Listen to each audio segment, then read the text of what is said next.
우리 이브리서 13장 9절 함께 보겠습니다. 시작.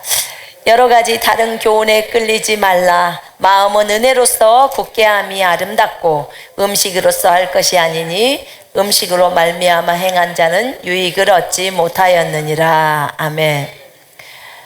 8절에 예수 그리스도는 어제나 오늘이나 영원토록 동일하십니다. 어제도 계셨고 오늘도 계시며 이제 곧 오실 왕 주 예수 그리스도.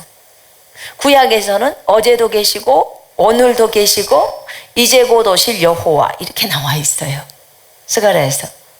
근데 사실 이제 곧 오실 왕은 신약에서는 예수 그리스도시죠. 아멘. 네. 그래서 하나님이 나눠질 수가 없어요. 하나에 하나. 삼위일체.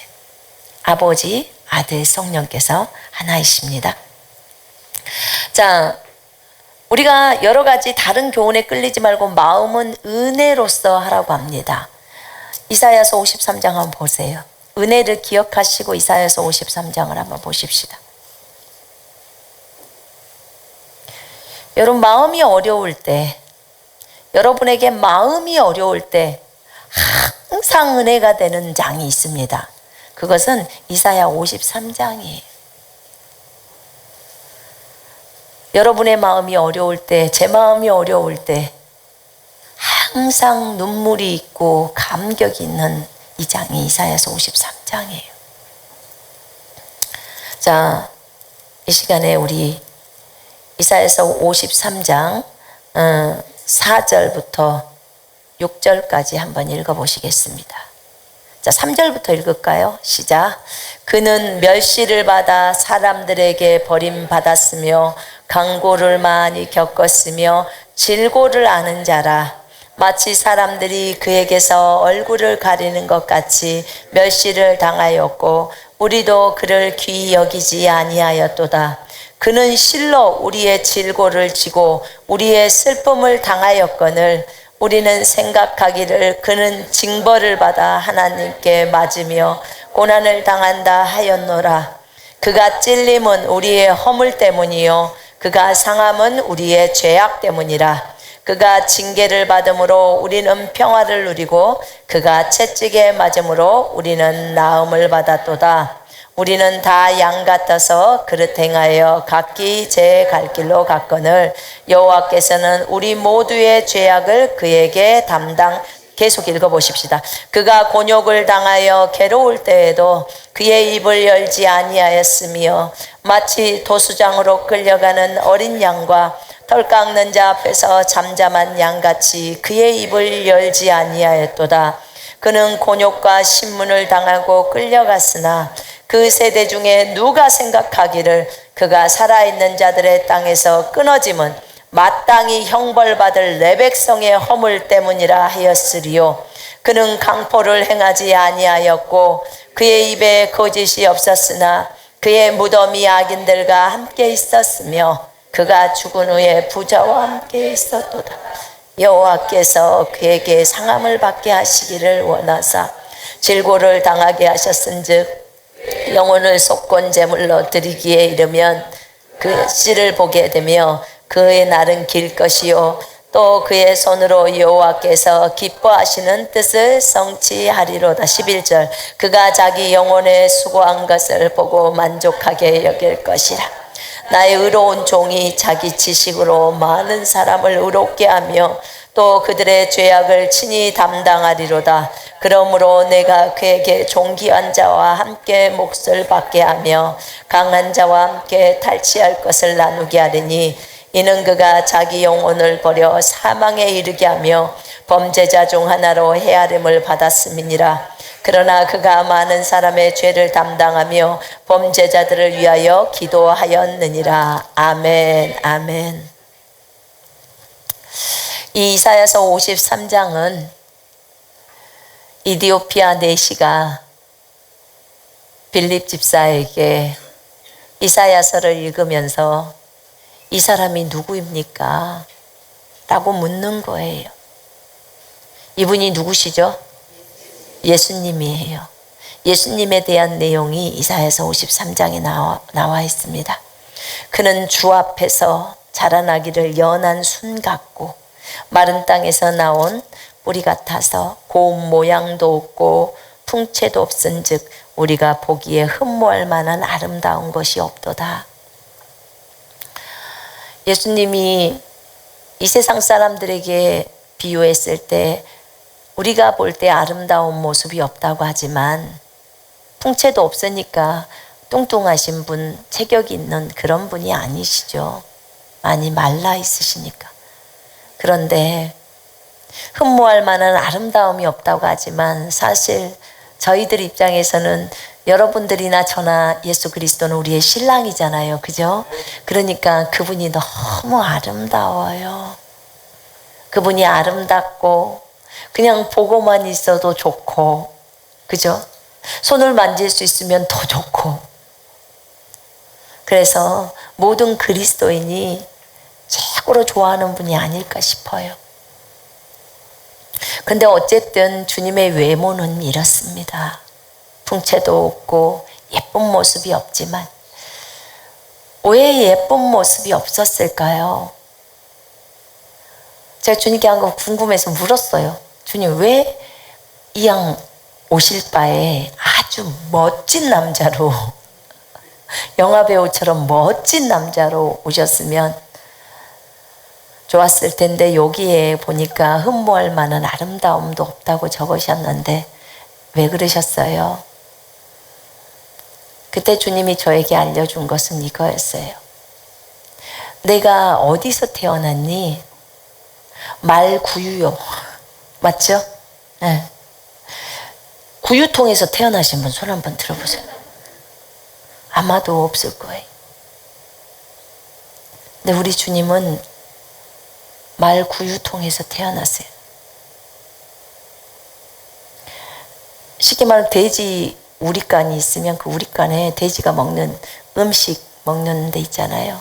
거기에다 지푸라기 얹어놓고 거기에서 태어난 거예요. 내가 어디서 태어났니? 말구유통이요. 나는 이 세상 사람들의 입을 막으려고 해. 주님이 주님처럼 그렇게 태어났기 때문에 어떤 사람이 원망불평하면서 우리 집은 너무너무 가난해요 하면서 말을 할 때 주님이 너 말구유통에서 태어났니? 이렇게 물어요. 그럼 할 말이 있어요, 없어요? 없어요. 알았어요. 그렇군요. 주님 우리의 입을 다물게 하려고 예쁜 모습으로 안 오셨군요. 제가 여러분들 보니까 진짜 다 예뻐요. 너무 예쁩니다. 각자 진짜 독특하게 생겼어요. 여러분 우리 다 독특한 백성인 거 아시죠? 네. 우리 다 독특한 백성이에요. 독특한 백성이 하나님의 목표예요. 하나님은 자신의 작품들을 다 다양하게 만드세요. 그래서 쌍둥이도 달라요. 다양한 걸 기뻐하십시오. 아멘. 하나님이 나를 이렇게 정말 특별하게 창조했구나. 특별하게 창조했어요. 주님이 자신이 볼 때 가장 안 이쁘다고 할 그런 모양을 가지고 오신 거예요. 우리가 왜 주님 저를 이렇게 우리 엄마랑 우리 아버지는 왜 저를 이렇게 못생기게 했나요? 이렇게 하는 말을 못하게 하려고 입을 꼭 다물게 하려고 그러셨어요. 여러분들은 다 예수님보다는 예뻐요. 그렇기 때문에 어느 누구도 그거에 대해서 하나님 저를 왜 이렇게 작품을 만드셨나요? 그렇게 하면 하나님한테 월권하는 거예요. 왜냐하면 그분은 너무 다양하시기 때문에 하나님의 뜻에 따라서 여러분이라는 작품을 만들어낸 거예요. 아멘. 자, 그분이 멸시를 받고 이제 버림을 당하게 된 거예요. 여러분 우리는요 예수님이 이 이사야서 53장에서 당하는 고통을 한번 생각해 보아야 해요. 그럼 우리는 참 겸손해집니다. 여러분이 교만할 때 항상 이사야서 53장으로 돌아가세요. 저도 마음이 어려울 때는 이사야 53장으로 돌아갑니다. 그런 마음이 평안해지면서 다시 주님 앞에서 굉장히 감동이 되어지고, 그리고 주님 앞에서 겸손해질 수밖에 없어요. 여러분, 예수님은 엄청나게 많은 고통을 당하셨는데 우리에게는 엄청나게 많은 은혜가 내려진 거예요. 다시 얘기할게요. 예수님은 자신의 몸으로 엄청난 고통을 당하셨는데 우리에게는 엄청나게 많은 은혜가 내려진 거예요. 분명히 아까 히브리서 13장에 너희가 마음은 은혜로 굳게 하고 은혜로 굳게 하는 것이 아름답다고 했습니다. 은혜로 채우라는 거예요. 여러분의 마음이 은혜가 충만하잖아요. 하나님이 주신 것이 은혜예요. 공짜로 주신 것이. 근데 그 은혜로 충만하면 주님이 나를 어떻게 지금까지 이끌어 오셨는데, 하나님이 나에게 주신 구원은 어떤데, 내가 그렇게 아팠을 때 하나님이 나를 치유하셔서 지금의 이 자리에 세워 놓으셨는데, 이렇게 하나님의 은혜를 생각하잖아요. 그렇게 되면 여러분들은 갑자기 겸손해지기 시작해요. 그리고 눈에서 눈물이 흘러요. 여러분, 우리 마음이 어려울 때 지금까지 지내온 거 주의 크신 은혜라 그 찬송가를 찬양하면 눈물이 주르르 흐르잖아요. 왜냐하면 과거부터 지나온 세월들을 딱 비춰보면 그냥 눈물이 쫙 흘려요. 나 같은 죄인을 살려주신 그 은혜가 너무 커서. 여러분, 처음에 구원받을 때 어떠셨나요? 진짜 나 같은 죄인 살려주신 그 은혜가 너무 크지 않았나요? 그래서 우리 마음은 은혜로 채우라는 거예요. 우리 마음은 무엇으로 채운다고요? 은혜로. 하나님이 우리를 위해서 행해 주신 그 일, 베풀어 주신 거, 그게 은혜예요. 공짜. 여러분, 거기 보니까 우리는 그를 존중하지 않았어요. 그는 실로 우리의 질고를 지고 우리의 질병을 지고, 이 말이에요. 질병을 대신 짊어지고, 지고라는 이 단어가 대신 짊어지다 이 말이에요. 히브리 말로 질병을 대신 짊어지고 우리의 슬픔, 우리의 통증이에요. 질병이 오면 통증이 오잖아요. 우리의 통증을 당하였거늘 짊어졌거늘 우리는 생각하기를 그는 징벌을 받아 하나님께 맞으며 고난을 당한다 하였노라. 그가 찔림은 우리의 허물 때문이요 그가 상함은 우리의 죄악 때문이라. 그가 징계를 받음으로 우리는 평화를 누리고 그가 채찍에 맞음으로 우리는 나음을 받았도다. 여러분, 예수님이 채찍에 맞은 거, 채찍에 맞은 고통은 예수님한테는 너무나 끔찍한 고통이에요. 그 쇠꼬챙이에 가죽끈으로 쇠꼬챙이를 묶어서 그 쇠가 예수님의 몸속으로 들어갑니다. 갈고리예요. 들어가서 잡아챌 때 예수님의 살점이 뜯어져 나와요. 그것을 39대 맞았다고 제가 들었어요. 나만 알 살이 있었을까 모르겠어요. 이렇게 채찍에 맞았어요. 등이 다 패여버리고 뼈가 보일 만큼 살점이 떨어져 나갔대요. 덜렁덜렁거리고 온통 피 범벅이죠.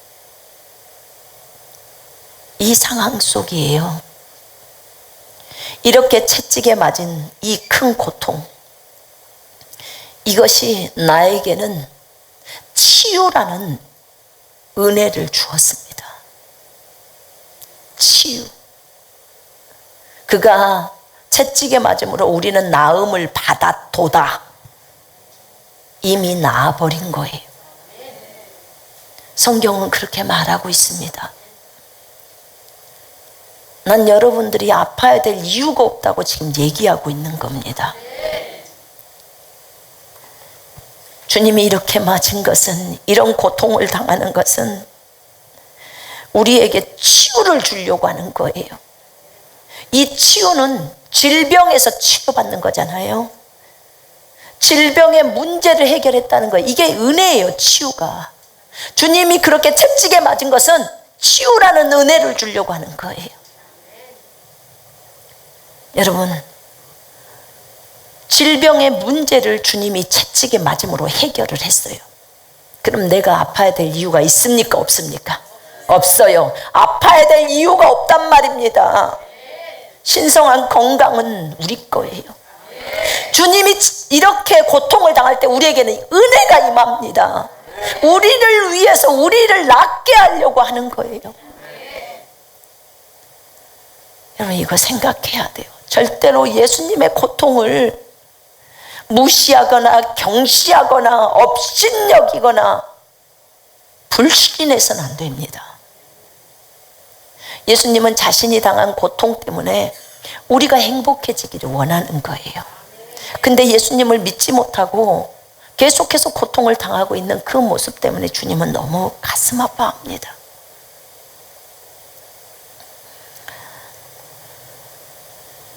이렇게 치유는 하나님이 우리에게 내려주신 은혜였습니다. 우린 주님으로부터 은혜를 입은 겁니다.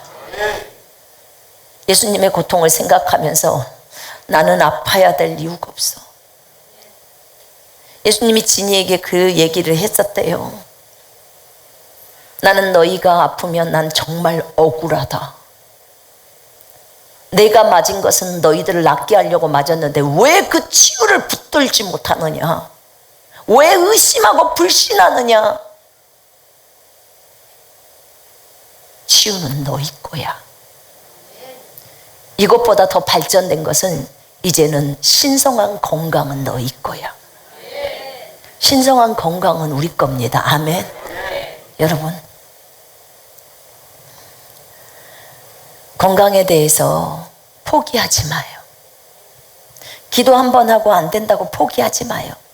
저도 기침을 4개월간 했다고 그랬잖아요. 처음에 이 말씀을 알고 나서 4개월 후에 멈췄어요. 그러나 끝까지 도전했어요. 목에서 피가 넘어왔어요, 2번이나. 그래도 전 포기하지 않았어요. 결국은 4개월 만에 끝났는데 병원에 가봤을 때 전혀, 건강검진했을 때 폐도 깨끗하고 기관지도 깨끗하고 완전히 깨끗했어요. 전 마귀한테 속은 거예요. 그 피를 갖고 속임당한 거예요. 의사는 저한테 그런 피 나왔다는 흔적조차도 없고 제가 피 나왔다는 말을 거짓말처럼 안 믿었어요. 그냥 기계가 찍어보니까 기계는 깨끗하다 이렇게 말을 해주니까. 베드로전서 2장 24절을 붙드는 것처럼 이사야서 53장 5절을 붙들면 돼요. 이 안에 치유가 다 있습니다. 아멘. 몸 안에 있는 질병이 있는 분들, 무엇을 하나를 정복하고 나면 또 있을 거예요. 만약에 몸에 한 5가지 정도 질병이 있다, 그럼 한 개씩부터 쳐나가요. 먼저 예수 그리스도 이름으로 이 질병은 떠나라 그러고 저 질병은 떠나라고 먼저 명령을 해요. 예수 이름으로. 그런 다음에 이제 자기가 나은 것을, 이 말씀을 붙들고 주님이 채찍에 맞음으로 내가 나음을 받았도다라는 말씀을 딱 믿어버리란 말입니다. 그리고 계속 선포해 나가요. 하나님 감사합니다. 나에게 치유를 주셔서 감사합니다 하면서. 그렇게 가면 하나씩 며칠이 지나면서 없어지기 시작해요, 증상들이. 난 여러분들이 다 치유를 받기를 원합니다. 아멘. 더 이상 질병을 갖고 있어서는 안 돼요. 왜냐하면 예수님이 하신 근거대로 우리가 구원을 받았잖아요. 그렇죠? 예. 예수님은 여기 보니까 창에 찔림을 당하셨어요. 예수님은 가시로 찔림을 당하셨어요. 맞죠? 머리에 가시관을 썼죠? 왕이기 때문에 왕관을 쓴 거예요. 그런데 예수님이 이 가시가 그냥 있는 게 아니라 여기를 꽉 눌려서 그 가시가 안으로 들어가게 만들었어요. 그 가시에 찔린 거예요. 그가 찔림은 우리의 허물 때문이요, 옆구리가 창에 찔렸어요. 맞죠? 그리고 가시로 머리가 찔렀어요. 그건 우리의 허물 때문이랍니다. 여러분, 예수님이 십자가에 못 박히셨죠?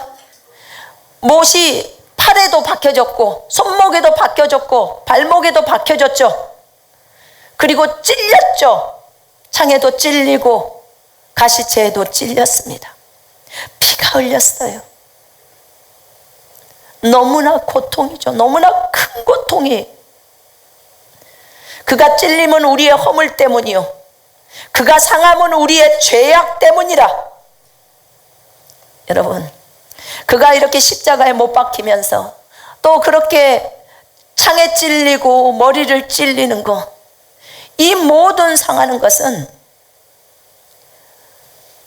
그분은 이런 고통을 당하지만 우리에게는 어떤 은혜가 임하냐면요, 죄를 사함이라는 은혜가 임하는 거예요. 죄 사함. 여러분, 우리가 죄를 사함을 받지를 못하면요, 우리 어디 가요? 지옥 가요. 지옥 간단 말입니다. 그런데 그분이 이렇게 창에 찔리고 손목이랑 발목에 못이 박혀지면서 십자가 형틀에서 그 고통을 당하는 그 장면이 우리가 차마 눈뜨고 볼 수 없잖아요. 근데 그렇게 큰 고통을 당하는 이유가 우리에게 우리의 죄를 사는 것, 허물을 사하는 것, 사하심이라는 은혜를 내리기 위해서 그렇게 한 거예요. 그럼 죄 때문에 숨어야 합니까? 하나님 앞에 나와야 합니까? 하나님 앞에 나와야 되겠죠. 여러분이 어떤 범죄를 했을 때 이미 예수님은 다 사하셨어요. 여러분이 어떤 범죄를 했을 때 여러분이 쭈뼛쭈뼛 하나님 앞에 못 나오고 계속 뒤에 있으면서 계속 범죄하고 있는 것, 이거 정말 주님의 마음을 너무 아프게 하는 거예요. 진짜 여러분이 주님의 마음을 안 아프게 하려면 설령 내가 잘못해서 내가 연약해서 범죄를 했을지라도 하나님 앞에 나오란 말입니다. 예수의 보혈을 의지하고. 아멘. 주님, 내가 주의 보혈을 의지하고 다시 은혜의 보좌 앞으로 나갑니다. 은혜를 구하러 나갑니다. 그렇게 나와야 돼요. 왜냐하면 주님이 그렇게 당하신 것은 우리의 죄를 사하려고, 우리의 허물을 사해 주려고 그러신 거예요. 죄의 싹은 사망이었죠. 그죠? 죄의 싹은 사망이기 때문에, 죄의 대가는 사망이기 때문에 예수님이 죄의 대가를 대신 짊어진 거예요. 본인이 대신 죽어버린 거예요. 내가 죽어야 하는데, 여러분이 죽어야 하는데 예수님이 죽은 거란 말입니다. 죄의 싹은 사망이야. 이 사망, 죄의 대가는 반드시 사망을 해야 돼요. 그렇기 때문에 죽으셨어요, 본인이. 그리고 이 사망의 문제를 해결한 거예요. 이 사망의 문제를 해결한 것입니다. 더 이상 우리가 죽지 않아도 되게 만들어 놨어요. 주님, 우리가 죽어야 합니까? 그렇게 하늘나라 가서 진이가 물었을 때, 너희가 왜 죽어야 하느냐? 내가 죄 문제를 해결했는데 왜 죽어야 하느냐? 사망은 죄의 결과로 오는 겁니다. 아멘. 너희가 왜 죽어야 하느냐? 내가 문제를 해결했는데, 내가 질병의 문제를 해결하기 위해서 맞았기 때문에 너희는 아파야 될 이유가 없고, 너희의 죄 문제를 해결했는데 너희가 왜 죽어야 하느냐? 우리는 주님의 말씀에 불신이 너무 많아요.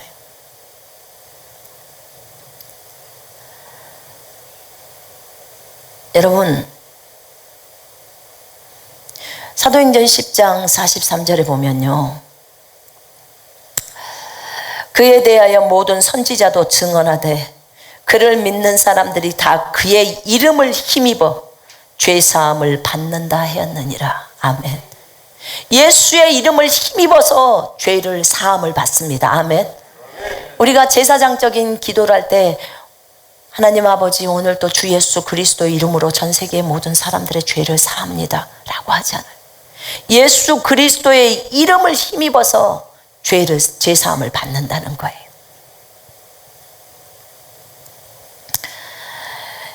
여러분, 성경에 이런 말이 있어요. 그러므로 이제 그리스도 예수 안에 있는 자에게는 결코 정죄함이 없나니 그리스도 예수 안에 있는 생명의 성령의 법이 죄와 사망의 법에서 우리를 해방하였습니다. 나를 해방하였습니다. 여러분을 해방하였습니다. 아멘. 로마서 8장 2절입니다. 죄와 사망의 법에서, 죄의 법, 사망의 법, 이게 죽음의 법이죠. 이 사망의 법에서 여러분을 해방했대요. 그러면 더 이상 사망할 필요가 뭐가 있습니까? 죄와 사망의 법에서 해방했다는 거예요. 이게 저한테 따지면 안 되고 바울한테 따져야 돼. 이 바울이 고백한 거예요. 죄와 사망의 법에서 해방되었다는 거예요. 더 이상 죄의 법이 우리를 다스릴 수 없고 사망의 법이 우리를 다스릴 수 없어요. 우리가 그것을 안다면, 진짜로 인식한다면 그렇게 삶을 살아야 하는 것입니다. 이 말씀을 제가 준비한 데는 이유가 있어요. 우리는 새로운 피조물입니다. 우리는 예수 안에 들어가 있습니다. 우리의 말과 생각과 감정과 행동이 바꿔져야 합니다. 우린 그렇게 갈 것입니다. 오늘부터 다시 갈 것입니다. 그렇게 해서 하나님의 말씀대로 살아낼 겁니다. 그리고 그 말씀이 어떻게 역사할 것인지를 우리 눈으로 똑똑히 목도할 것입니다. 나는 우리 모두가 이렇게 해야 된다고 생각합니다.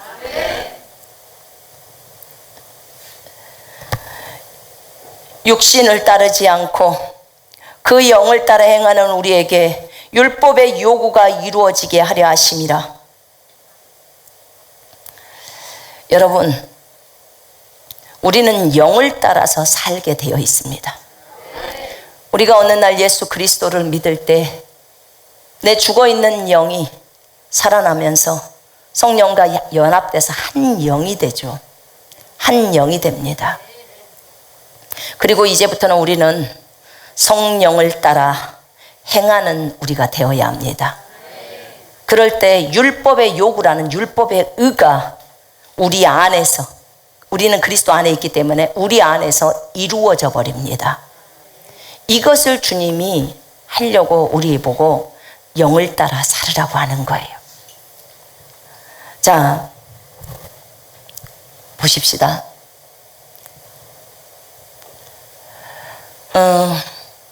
구약하고 신약을 잠깐 비교해 볼게요. 정글이 있어요. 정글이 있는데 정글에는 맹수들이 있습니다. 호랑이, 사자, 표범, 뱀, 이런 맹수들이 있는데 그 정글에 하나님이 큰 새장을 마련했습니다. 그 새장 속에는 새가 엄청나게 많아요. 그 새들은 전부 구약의 백성들입니다. 새장은 율법입니다. 새장이 너무너무 튼튼합니다. 제 거 이 예화만요 잘 이해하면 신약과 구약이 그냥 쫙 알아져요.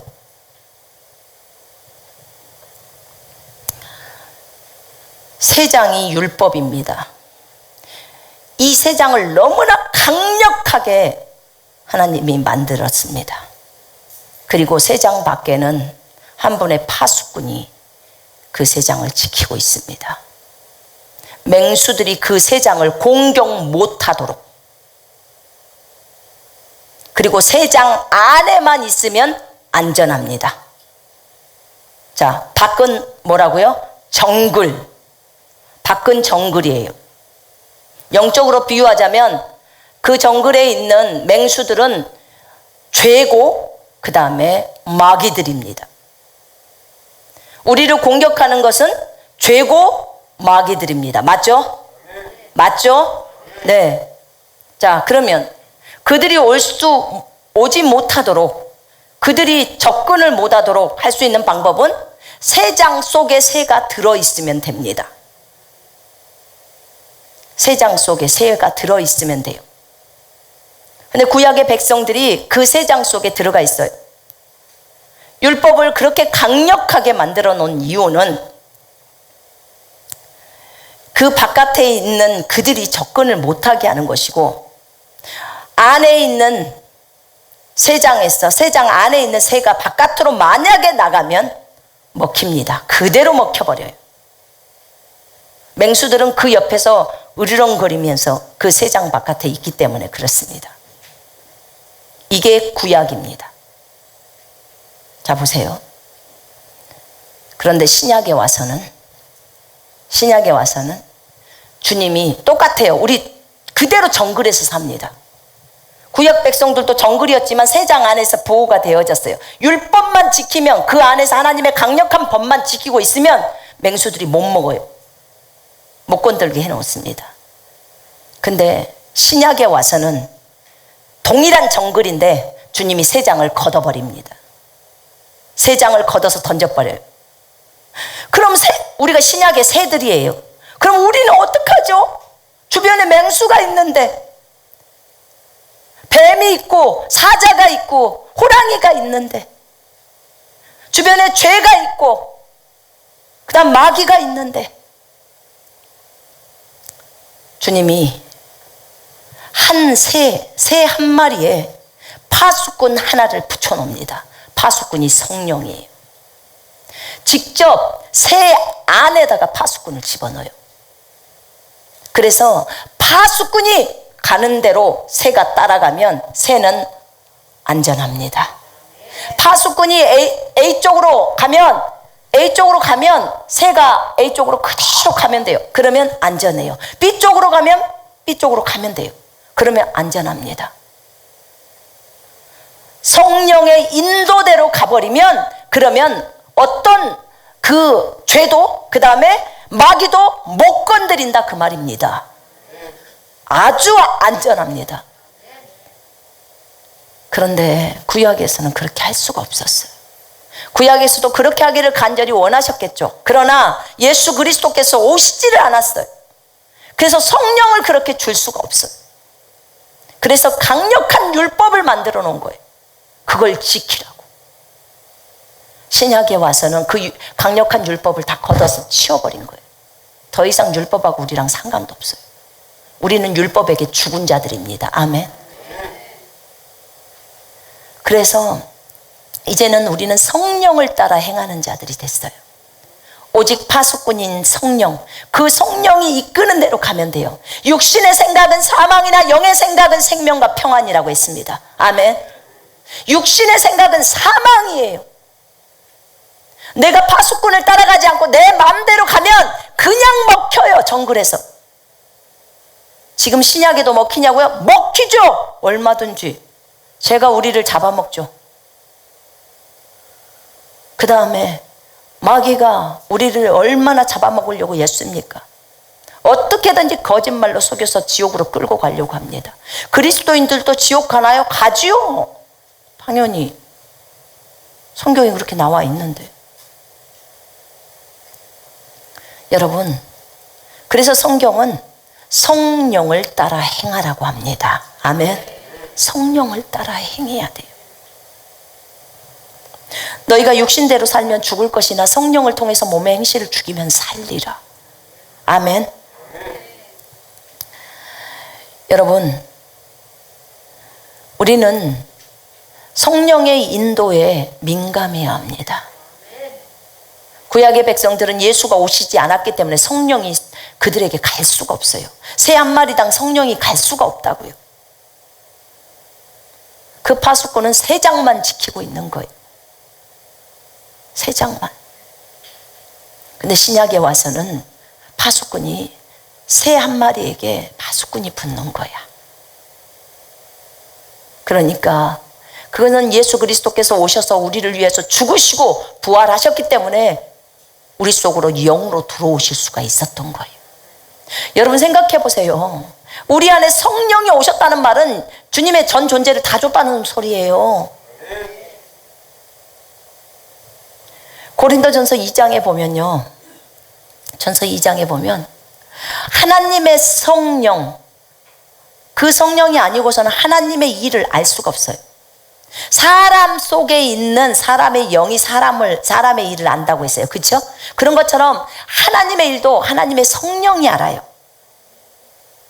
하나님의 성령은 하나님 속에 있는 그 하나님을 다 통찰한다고 적어져 있어요. 하나님의 어떤 계획을 갖고 있는지를 다 아셔요, 성령님이. 그런데 그 성령님을 우리 속에 집어넣으신 거예요. 그러면 그 성령만 의지하고 살면 신약에서는 아주 평탄하게 가는 거예요. 여러분, 초대교회 성도들은요, 성경이 없었어요. 신약 성경이 없었단 말입니다. 그러면 그들은 어떻게 살았을까요? 어떻게 살았을까요? 성령의 음성을 들어야 사는 거예요. 아멘. 성령님이 다 보내잖아요. 자, 빌립아, 너 저 가라. 이디오피아 넷이 있다. 얼른 가라. 다 성령이 지시하는 거예요. 성령이. 우리는 그 신약의 그 초대교회 성도들은 그렇게 해서 성령의 음성을 듣고 가기 때문에 더 민감해야 되고 더 성령님께 의존해야 돼요. 맞죠? 근데 지금의 우리들, 지금 2020년도를 살고 있는 우리들은 우리에게 성경이 주어졌습니다. 맞죠? 성경과 성령 다 주어졌어요. 자, 나는 성령의 음성을 잘 몰라요. 아직 너무 영적으로 어려서 잘 몰라요. 괜찮아요. 성령님이 성경 쓰셨어요. 신약 성경 쓰셨습니다. 아멘. 주님이 이 성경하고 반대로 벗어나서 행동하지 않으세요. 그렇기 때문에 성경, 신약 성경을 부지런히 많이 읽어놔요. 그러면 성령님이 이 성경을 가지고 여러분에게 다 인도해요. 다. 나는 성령의 음성을 잘 못 듣지만 성경에 따라서 걸으면 될까요? 100점이에요. 그게 100점이라고요. 그러다가 주님이 또 음성도 알려줘요. 그렇기 때문에 먼저 성경을 따라가요. 이 속에다 성경 가득가득 집어넣어놔요. 속 안에. 우리가 잠언을 읽을 때 지혜에 대한 말이 참 많이 나옵니다. 지혜. 그런데 지혜가 말씀이에요. 예수 그리스도예요. 아멘. 그러면 무엇보다도 지혜를 얻으라고 하는 거예요. 지혜로 가득 채우라는 거예요. 여러분, 지혜로 채우는 거 어떻게 채우는 거예요? 말씀을 집어넣으면 지혜로 채운 거예요. 여러분, 말씀을 여러분 속에다 하면 지혜가 나와요. 분별력이 나와버려요. 그래서 우리가 성령의 인도를 따라 사는데 첫째는 말씀을 따라가야 되는 거예요. 그 다음에 모르는 것이 있으면 또 성령님께 물어요. 성령의 음성이라고 들었는데 성경과 다르다. 그러면 그 음성을 버려요. 그리고 성경 따라가세요. 아멘. 반드시. 그러나 대부분은 성령의 음성이 성경과 동일해요. 동일합니다. 자,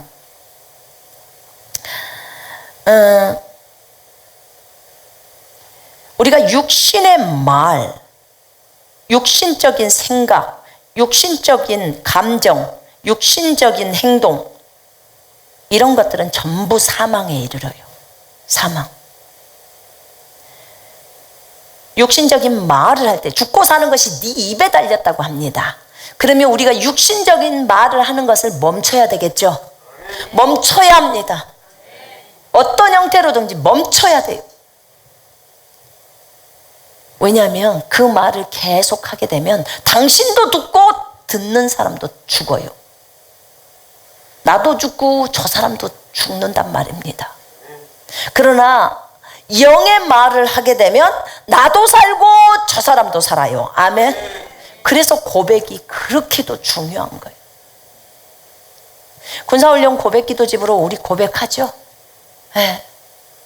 고백하셔야 돼요. 매일. 1가부터 52가까지 얼마나 잘 돼 있습니까? 하나씩 하나씩 보면서, 한과를 보면서 또 고백하고, 그 말씀이 내 심령 속에 차곡차곡 쌓이도록. 여기 확 찔렀는데 말씀이 확 나오고, 저로 딱 찔렀는데 또 말씀이 확 나오고. 여러분들이 이런다고 생각해봐. 입에서 진리밖에 안 나와. 그러면 얼마나 따봉이겠냐고요. 그죠? 진짜 정말 부럽거든요. 굳이 애우려고 할 필요 없어요. 부지런히 읽고 선포기도 하고, 그 다음에 그거 있잖아요. 말씀으로 기도하기요. 말씀으로 기도하기로 자꾸 바꿔봐요. 그러면 그게 어느 순간에 그 말씀이 애워져 버려요. 그래서 조금 뒷부분에 좀 틀려도 뭐 있잖아요. 그랬습니다, 그래요 라든지 이런 것들. 그러나 이렇게 하나님의 말씀이 내 안에 축적이 되게 되면 삶 속에서 내 안에 축적이 된다는 말은요, 그만큼 말씀을 많이 봤다는 거예요. 그리고 많이 묵상했다는 거예요. 그러면서 주님이 계시를 줬다는 거고, 그 다음에 깨달아졌다는 거예요. 그럼 삶이 바뀌어요, 안 바뀌어요? 바뀌어요. 바뀔 수밖에 없어요. 여러분, 계시가 오면요, 계시가 그거에 대해서 계시가 딱 왔다 그러면요, 이제 실행을 할 수 있는 능력이 생겨요. 계시가 안 오면요, 몰라요.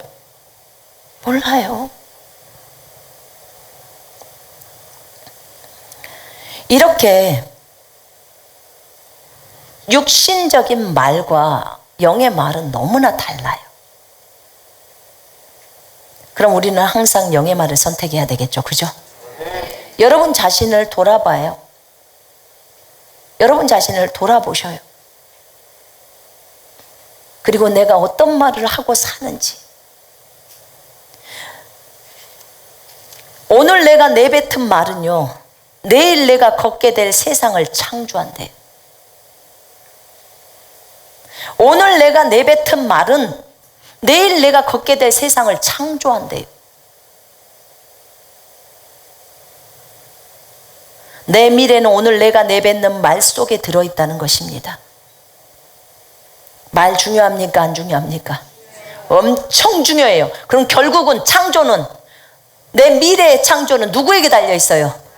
나의 입에 달려있는 거예요. 왜냐하면 죽고 사는 것이 네 입에 달려있다고 하니까.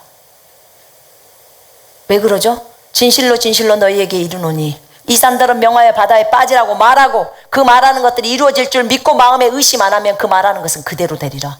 지금 이 말이에요. 이게 네가 그렇게 말해, 그러면 네 미래는, 너의 내일은 그 말대로 이루어져. 지금 그 말이에요.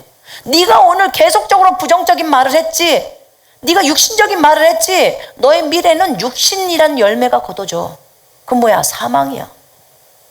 네가 영의 말을 했지, 그럼 너의 미래는 영의 열매가 거둬져. 그럼 생명이야. 선택을 어떤 거 하시겠습니까? 이렇게 우리의 말과 생각과 감정도 육신의 감정 안에 미움도 있고 분노도 있고 막 많잖아요. 근데 영의 감정은 뭐죠? 사랑이고 기쁨이고 이런 거잖아요. 결단해야 돼요. 이 부분도 결단하고 가야 합니다. 의의 분노를 내는 것 외에는, 화를 내는 것도 의를 이루지 못한다고 적어져 있더라고요. 반드시 고쳐야 돼요. 여러분, 우리에게 예수 그리스도의 생각과 마음을 우리가 갖고 있다고 고린도전서 2장 16절은 말해요. 예수의 생각, 예수의 마음. 보세요. 마음 안에 생각하고 감정하고 의지가 있어요. 행동하는 의지가. 감정이 있어요. 마음 안에. 근데 내가 네 마음 안에 하나님의 사랑 아가페를 넣었다고 해요. 그러면 그 감정 속에 아가페가 있어요, 없어요? 있다는 거예요. 있는데도 우리가 선택 안 하는 것은 우리의 책임이지 주님의 책임이 아닌 거예요. 이제는 그러고 가야 돼요. 그리고 열매를 맺으면서 가야 하는 거예요.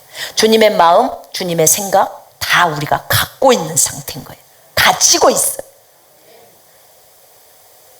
왜 이렇게 열받냐? 왜 이렇게 열받지? 내려. 너에게는 기쁨으로 충만하잖아. 주님이 이미 기쁨을 넣었다고 했잖아. 그동안에 살아온 삶의 습관 때문에 자꾸 그걸 받아들이는 것 뿐이에요. 쳐버려야 돼요. 성령을 따라가야 돼요. 성령은 기뻐하라고 말합니다. 아멘. 성령 따라가면 문제가 없어요. 육신 따라가면 죄한테 먹혀버리고 그 다음에 마귀한테 먹히는 겁니다. 우리가 믿음의 방패를 들 때요, 예수 그리스도를 신뢰하는 거, 예수님을 얼마나 신뢰했느냐에 따라서 적군이 쏘는 화살을 얼만큼 막아내느냐가 결정하는 거예요. 주님을 신뢰하면 주의 말씀을 신뢰한다는 거예요. 말씀이 그렇게 나와 있으면 우리는 그걸 믿고 갑니다. 아멘. 그렇게 해야 돼. 반드시 그렇게 해야 합니다. 예수께서 그리고 보니까 주님이 그 얘기를 나한테 오늘 아침에 가르쳐 주시더라고. 구약에서 세 장은 율법이었고 그 세 장은 보호막이었다라고 하셨어요. 그 율법이 그들을 보호하는 보호막이었대요. 죄한테 먹히지 않도록, 마귀한테 먹히지 않도록. 구약에도 마귀는 여전히 있습니다. 여러분 알고 계시죠? 네. 죄도 여전히 있었어요. 구약에서는 그 율법이란 세 장이 보호막이었대요. 그런데 신약에 와서는 그걸 걷었어요. 그게 필요 없고, 대신에 신약에서의 보호막은 성령이래요. 성령이 너희의 보호막이래요. 성령을 따라가면 된다는 거예요. 대환란에서도 성령의 말씀대로만 하면 된대요. 그게 보호막이래요. 성령이 있으라는 곳에 있고 허라는 일 하고 하면 된다는 거예요. 그래서 성령만 따라 사십시다. 아멘. 그거 해야 돼요. 그럼 우리는 완전한 보호막 가운데서 평안하게 있는 거예요. 우리의 감정 안에 이미 하나님이 자신의 성품을 집어넣었어요. 우리는 하나님의 본성에 이미 참여한 자들이 되었습니다. 베드로후서 1장 4절에 따라. 그죠? 이미 하나님의 거룩한 성품이 우리 속에 들어와 있어요. 사랑이란 성품도 있고 기쁨이란 성품도 있고 다 있죠? 절제라는 성품도 있고. 자, 거기 보면 예수님이 징계를 받으심으로, 예수님이 징계를 맞았어요. 징계를 받으심으로 우리에게는 평강이라는 은혜가 내려졌어요. 평강이라는 은혜가 내려졌다고. 평안이라는 은혜. 평안의 반대말이 뭐예요? 두려움이에요. 두려움, 불안. 그죠? 불안과 두려움이나 불안을 제거해 버리려고 예수님이 징계를 맞은 거예요. 여러분, 얼마나 많은 사람들이 두려움에 초조하고 불안에 벌벌 떨고 근심 염려가 있습니까? 이 불안이란 문제를 완전히 제거시켜 버리려고, 이 두려움을 완전히 제거시켜 버리려고 주님이 징계를 맞은 거예요. 그래서 우리에게 평강이라는 은혜가 내려진 겁니다. 아멘. 이제 평안하시죠? 무엇 때문에 어려워하십니까? 자녀 때문에 어렵습니까? 부모 때문에 어렵습니까? 돈 때문에 어렵습니까? 질병 때문에 어렵습니까? 주님은 평강을 주셨습니다. 아멘. 제발 믿으셔야 해요. 불신을 가져서는 더 이상 안 됩니다. 예수님이 갈라디아 3장 13절에 보니까 친히 저주를 받으셨어요. 그분이 나무에 달리셨고 저주를 받으셨어. 그리고 나서 왜 달렸냐면 우리를 율법의 저주로부터 속량시켜 버리려고. 그 율법의 저주, 율법이 주는 저주가 있어요. 모든 질병이 다 저주던데요.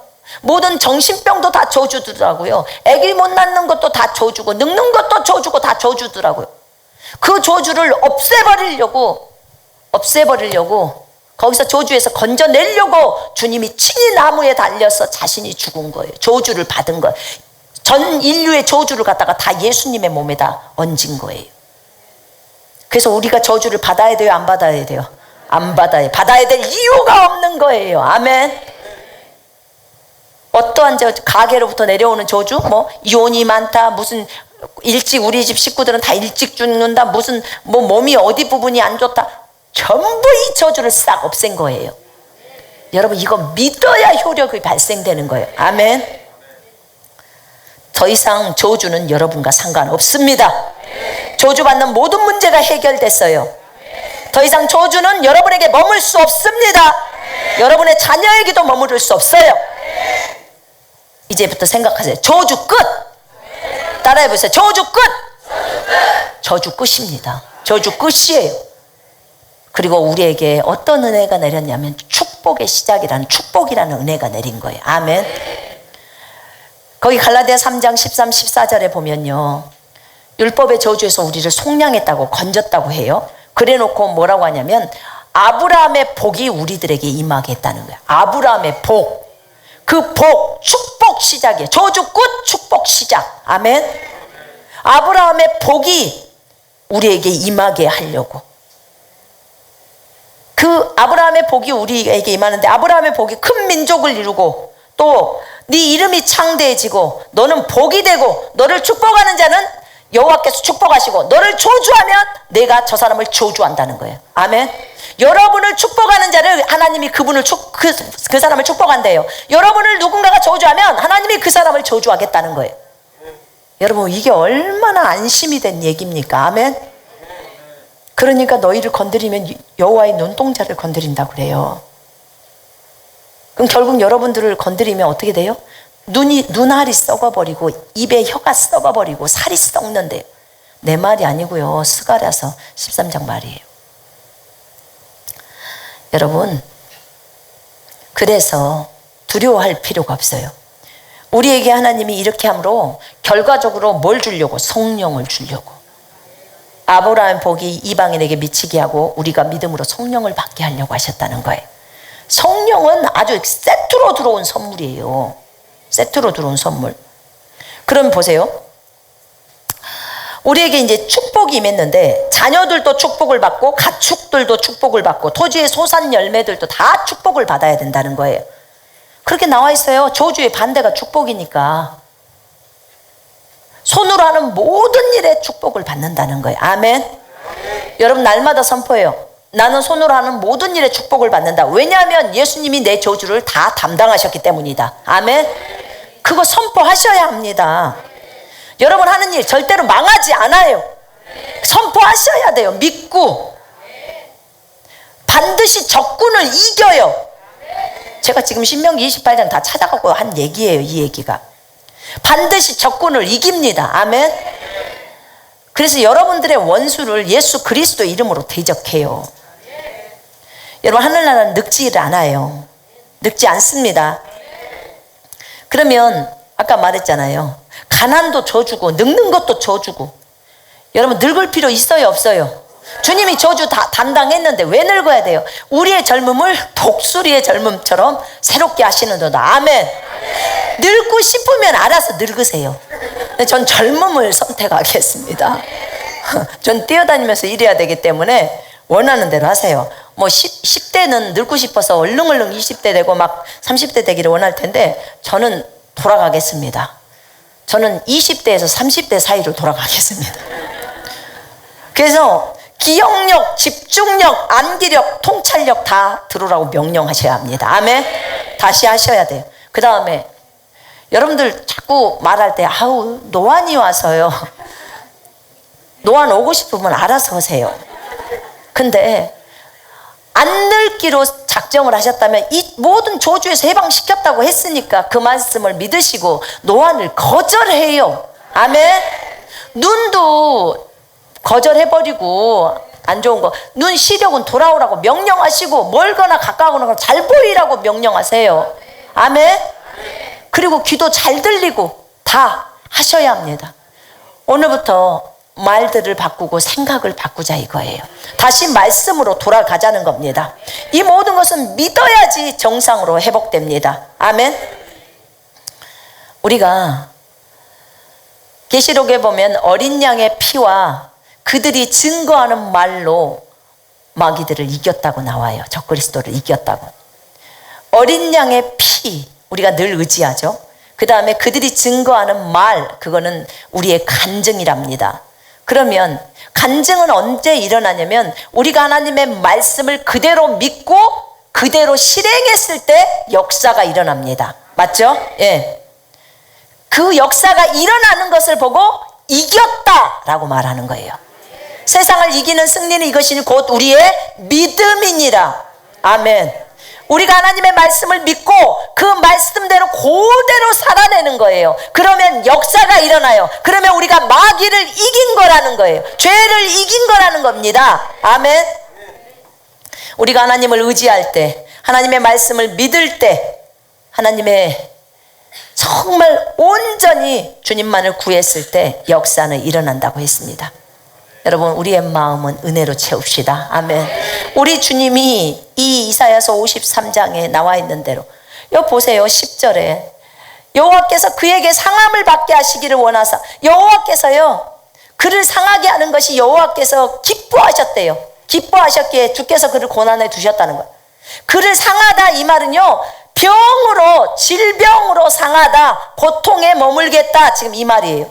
원어의 뜻은 질고를 당하게 했다는 거예요. 그리고 자신의 혼을 속건제물로, 속죄제물로 드렸을 때 그가 씨를 보고, 그가 후손을 보기 시작한다는 거예요.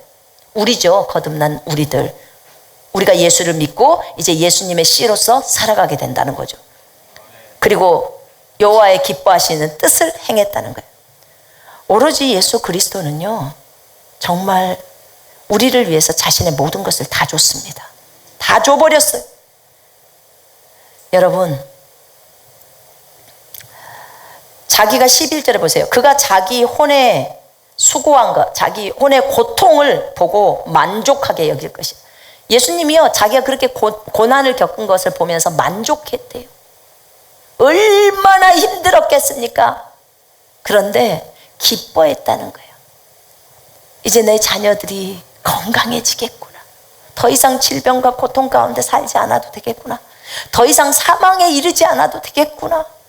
더 이상 불안과 두려움에 떨 필요가 없겠구나. 더 이상 가난이나 저주 가운데서 머물러 살지 않아도 되겠구나. 그래서 그분이 이렇게 하신 거예요. 이분은 기뻐하셨어요. 정말 예수 그리스도께서 마지막까지 이 범죄자들을 위해서 기도했다는 거예요. 중보했다는 거죠. 여러분, 우리가 예수 그리스도의 이 귀한 일을 기억하십시다. 그리고 오늘부터 우리 이거 누리십시다. 선포하십시다. 그리고 다시 똑바로 걸으십시다. 기도하겠습니다.